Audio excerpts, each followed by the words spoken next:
Morning, folks. This is video 2, I think, of the water heater install. 12-gallon Suburban. Really nice system. Show you a little bit. I had to put some 2 anchor screws because in this right here, this is aluminum frame. I had to cut this one out a little bit because the original one was right here.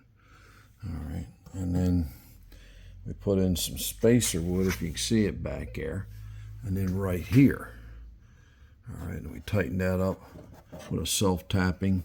1, 2, 3, 4. And I'm actually going to put one in here.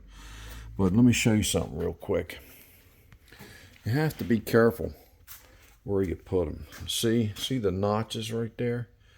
That's where you pull this thing in. Now I'm going to put it in here. You got foam. It helps seal it a little bit. You still got to seal it all the way around this. All right, well, we're just dry running right now. I'm going to put it in and show you. All right, so the ring is on.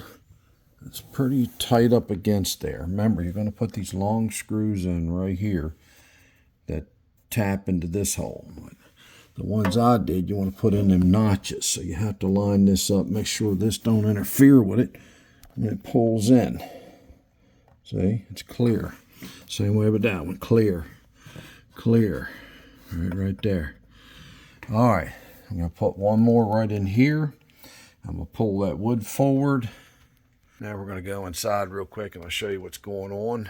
We gotta run the gas line. So we're going to pull this out again and prep it. I did a dry fit, make sure this bezel door went on nice, okay?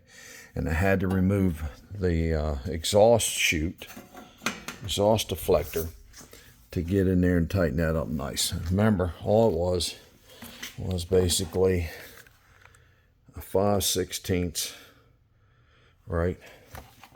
Self-tapping, probably about 1.5 inches. I'll pull them out and show you, but let's go inside and I'll tell you what's going on.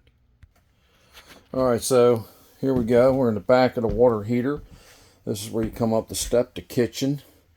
I'm going to put this panel right here. It's gas and electric. That way you can turn them both on. Yes, you can turn them both on, folks. This is the gas fail light turns on. How you reset it, just turn everything off. Wait, and then it'll come back on. Remember, it goes through 3 fails. Now, this was the winter bypass. Unfortunately, I don't have enough room right there, so I'm going to have to put the old-fashioned handle ones in there. Because right here, right there's my outlet, our hot outlet. So I'll try, maybe I'll build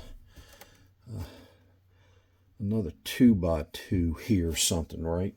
And bring it out. But he was putting a trash can here. So I'd like him to try to keep the trash can there. All right. Well, that's going to happen. I'm going to show you. You're going to build my own water bypass. I wonder where his trash can went. It's here somewhere. All right, well, thank you, folks. That's, I believe, video 2. Don't quote me on that one. Been bouncing back and forth between parts coming in and fixing stuff. Thank you very much, Jeff from RV Diagnostics, water heater, 12-gallon install.